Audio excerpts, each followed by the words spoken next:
Sports with Sean Caravillas. So it's back-to-back Grand Prix. From the Austrian Grand Prix, we go to the UK, Silverstone to be specific, this weekend.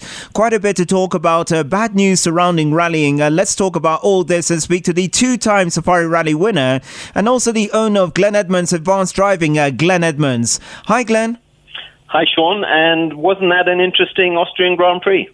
Yes, it was. We'll talk about that in just a moment. Let's talk about the repercussions of the Nanyuki Rally being cancelled. Glenn, what do you make of this? Yes. Well, we do know that there's a lot of land invasions going on in Laikipia at the moment, and on some of the farms where the rally was due to be held, there is insecurity. I understand that, but we have seen it coming for a while. It surprises me that there hasn't been a Plan B in the organizers' back pocket. This can't be good for sponsors. It can't be good for drivers who have traveled into Kenya, specifically somebody like Tapio and some of the navigators that come in from UK. It is a worry. When you start cancelling rallies, it's a problem. Although I totally understand why they've done it, I just feel that perhaps there could have been a Plan B in the back pocket. For me, the other worry is this isn't the first elections we've been through, so they're talking that maybe that we've rallied through other elections. So yeah, it does concern me a little bit when organisers start to cancel rallies. Now, we've seen this building up for a while. We saw in Eldoret how the regulations were released literally on the week heading into the rally. We don't have a title sponsor. It appears that the clubs are really struggling at the moment, huh? Yeah, the clubs were always going to struggle once the sponsorship of KCB was pulled out. KCB money was a lifeline to a lot of these clubs. Unfortunately, with the cancellation of KCB, the clubs have to go it on their own like they used to in the first place and find individual corporate sponsors. I mean, that should still be going on. And there are sponsors out there. You just have to work really hard to find them. The clubs are always going to be in a financial crisis when the major sponsor pulls out like that. It can't rely solely on the entrance fee and to pay for the organization, because putting a rally together, let's take nothing away from the clubs. Putting a rally together puts a huge financial strain on them. That being said, they know that they've got a rally coming. They've got one rally a year, so really they should start working hard earlier to try and get a sponsor to fill that slot. It concerns me that perhaps that the clubs are leaving it to the last minute to start doing things. But the Motorsport Federation needs to look at this and have a word with the clubs and see if they are truly committed to bringing rallying to that area. Glenn, I've got a personal bias towards Nanyuki. I always think that the Nanyuki Rally Group, they always put on one of the best rallies of the year. The drivers also love it. But they should have seen this coming, really, with the problems in Laikipia. Very experienced. You got Bimal Patel, a whole bunch of guys there, very experienced. There's a lot of land in the Nanyuki area. Don't you think they could have looked a bit further rather than just Lodaiga, where they were repeating two stages? Yeah, unfortunately, when I see a rally that's taking two stages and then repeating it makes me think of a long autocross or a long enduro or something like that. It is difficult for the organizers. I totally acknowledge that. But ultimately, we seem to be drifting away from what rallying was about in Kenya. And we are drifting towards a more European style of rallying where there's limited mileage, stages being done over and over again, looking at an event that uses as little or as few organizers as possible, that style. I love Nanyuki. I loved rallying there. I thought the roads were some of the best. It was invariably the weather was fantastic. I mean, you got Mount Kenya in the background. Everything about Nanyuki, rallying in Nanyuki. Some of my best times I had there, even as a social. It is fantastic, and they do have some of the best organizers in the championship. But I do feel that perhaps they took their eye off the ball a little bit when they became cash strapped, and also, we know that there is a problem going on up there. Maybe looking for somewhere that they could use as a second choice would have been a good idea. But until we can sit down with the organisers and get the real reason for it, it is a worry, because a lot of drivers love going up to Nanyuki and doing that event. And, we want to try and keep the sport as healthy as possible. And by doing that, we have to have as many rallies around the country. And to do that, there needs to be some kind of support. Maybe the actual federation should have stepped in and given them a hand. I'm not sure. But we need to hear exactly what the story is. And I'm sure, knowing you, the great reporter you are, that you will find out more a little bit later this week. Glenn, how far do you think the repercussions will be for this? As you mentioned, of course, Tapio Laukkanen flying into the country, people spending a lot of money going to these events, preparing for these events, not just the big teams, the MRTs, the Cabrasas, that sort of thing, but also the small rally drivers who are literally on the edge financially. Yeah, it is difficult, because what will happen is you'll see that the bigger teams going and doing Africa Rally Championship, because they know that there is a championship there, that to them money's not a problem, so they'll put the extra money in and travel the extra distance. So, yes, you've got a good point about the smaller teams who are just trying to break into the sport, or teams that are already in the sport but are running the knife edge. It will affect them. Anytime a team puts a lot of effort into a car to build it, the spares and the organization that goes inside around that, I mean, you can't take that for granted, because these smaller teams work extremely hard. The driver's the mechanic, the co-driver is also part-time mechanic. He's probably got two of his friends servicing. He's probably borrowed a pickup service car. He's had to scrape for every shilling he can get to buy fuel, accommodation money, tires, for everything. It's very, very difficult for these smaller teams. Been there, done that, know exactly what they're going through. And to put it all together, to go to Nanyuki in anticipation of a good result or something like that, and then to have it cancelled, to a certain extent there will be a little bit of relief there, and that's only from a financial standpoint. From a purely motorsport standpoint, the driver will want to get up there and do what he does best, which is drive. But it will ease his financial pain a little bit. But if he's also already invested an awful lot of money into going up there, and now that's just wasted, that will upset him. All right, let's move on to Formula One. From the drama of Baku, it was a little bit calmer in Austria. First of all, let's hear the final moments of the race with BBC 5 Live. 2 corners to go in this Austrian Grand Prix, the 9th round of the Formula One World Championship. Through the final corners they come. Vettel does all he can, but it is not going to be enough. Valtteri Bottas, through the final turn, wins the Austrian Grand Prix by 0.6 of a second ahead of Sebastian Vettel. A great third-place finish for Ricciardo. Hamilton started 8th, finished 4th, reasonable damage limitation, but Vettel's lead at the top of the championship extends to 20 points.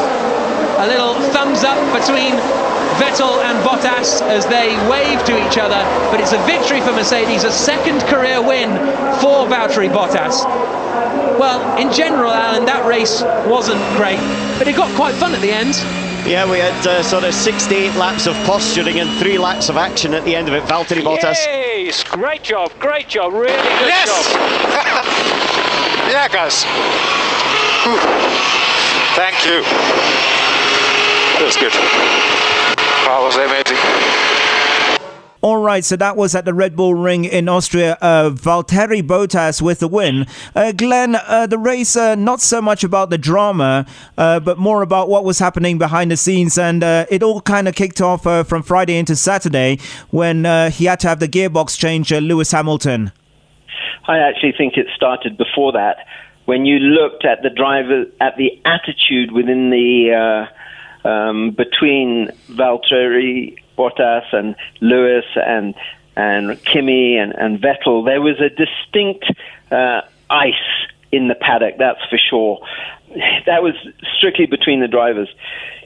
Yeah, the gearbox change for him, that upset Lewis. But you know what? Vettel's had the same problems in the past, and I think he's carried it with a little bit more dignity. I mean, I must say, I was a little bit disappointed with Lewis because this was a chance to show his true sportsmanship. unfortunately, he came across as not a very good sportsman. And I know it's very difficult. I know he had a gearbox problem. I know he had a problem with Vettel in Baku. But he needed to rise above it. And great champions rise above that. And so, Vettel was quite humble about it. He admitted it. He was quite open about it. But clearly, Lewis was not on his game for a lot of Germany and in Austria. And even if you watched his testing, it was very ragged. And you also watched his qualifying. Again, it was ragged. He wasn't smooth like he normally is. He seemed to be overdriving the car in many of the corners. And he wasn't his normal Lewis Hamilton self. That being said, he did drive a good race. He came back, to fourth, where it was about the best result he was going to get. Unfortunately, he needed one or two more laps to catch Ricciardo. But then again, if there were two more laps, perhaps you would have seen Vettel catch Bottas. But ultimately, I think most of the drama was taking place in the pits and between the two of them, and not really out on the track. And it wasn't an inspiring race by any stretch of the imagination. How significant was that moment? We saw it with the BBC cameras where Lewis refused to shake Vettel's hand and, just sort of motioned to Bottas, let's go. Yes, everybody saw it. And as usual, the press should be taking him to task on it. The problem is sometimes I think drivers, it doesn't matter who you are, where you are, drivers, once they start to believe their own PR, that's a slippery slope. We do know he is the best in the world, and we all acknowledge that, and we tip our hats to that. But now he needs to be the best sportsman in the world. And sometimes it's better to put on a smile, shake the hand, and make a bit of an effort to mend the bridges. Because remember, without the fans and without the sport, he would just be Joe Blow and, driving a go-kart or whatever. But ultimately, the great champions have always been able to rise above it. There's always, and there will always be an antagonism in sport, and one driver doesn't like another driver and that kind of stuff. But they were friends previously. So, yes, Vettel made a mistake in Baku. He let his emotions run away with him. He's admitted that. He's apologized for that. I mean, whether we like it or not, I think Lewis sucked Vettel into the Baku incident. He should be a little bit smug about that, but he also needs to just go, okay, it's time to settle down and go racing. He's complaining that he's 20 points behind. You know what? He's been 20 points behind before. Now it's time for him to dig in, to be the consummate professional that we know he can be, and chase down the Ferraris. Because nobody likes anybody when they start to behave a little bit like a spoiled brat. And unfortunately, that's what it's coming across as. All right, just away from the top, let's go back to the start where a very, very unlucky clash of cars involving Max Verstappen and also Fernando Alonso being affected. How unlucky was that? Well, that was very unlucky, but I think, to be honest, the best point and the highlight of the race was Bottas' start. A 0.2 second of a second reaction time. That is extremely amazing for any driver, and that was my highlight. Yes, the start with all the crashes and Fernando going out and things like that, that was sad because we were hoping that, and I know Fernando Alonso was hoping that he would have a better race in Austria because his car has a great chassis, and the lack of power from the current Honda engine wouldn't show up as much. But yeah, that was disappointing. But, for me, the best part of the race was watching the start from Bottas because I thought it was a jump start, and the fact that it took the organisers so long to come up with that answer that it wasn't a jump start was proof in itself that it was that close. But it was an amazing reaction to watch him get off the line, and he had everybody beat then and there. We'll go to the British Grand Prix in just a moment. Let's talk about engines. There's been a lot of speculation about certain manufacturers, including Aston Martin, BMW, coming into Formula One. What do you make of that? I think it would be great, because the more engine manufacturers, the better. It's just going to make it more and more exciting. But to develop an engine takes a lot of money, takes a lot of hard work. All you have to do is look across the pit to Honda and see how hard Honda is struggling to get up to speed with their new engine. I mean, it is really, the Honda engine issue is really giving the company Honda a bleeding nose. It's a problem for them. So although these manufacturers say they'd like to come in and be an engine supplier and all that kind of stuff, they have to be looking across at Honda and going, what if that was us? Very, very interesting. Now, the British Grand Prix is on this weekend, one of the highlights of the year. So when you talk about monuments in Formula One, you look at Monaco, you look at Spa, you look at Italy as well. The British Grand Prix, one of the monuments of the sport, and so much speculation about the future. What do you make of it? Yeah, I've seen that speculation about its future before.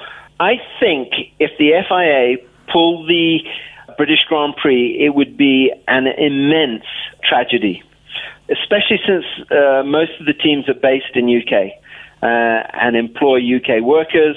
Formula One is an international brand for sure, but really to pull the British Grand Prix, that would be tough, and that would be sad, because it's always sold out. It's always a great event. There are British drivers on the grid. My question is, what's behind this? You know, it was the same when we lost Safari. What was really behind losing the Safari?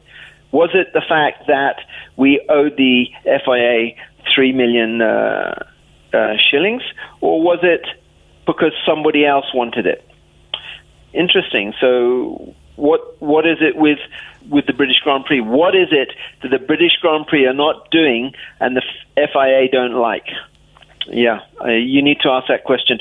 Is it politics or is it financial? All right. And don't forget, of course, once we get more details, we'll talk about it right here. But don't forget the British Grand Prix on this weekend. MotoGP on a summer break. And we still got just over 2 weeks until Rally Finland, one of the monuments of WRC. We'll talk more about that next week. But our thanks very much, the two-time Safari Rally winner, Glen Edmonds. Thank you so much for speaking to us.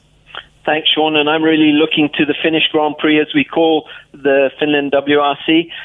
Fast. The teams absolutely bring the best cars.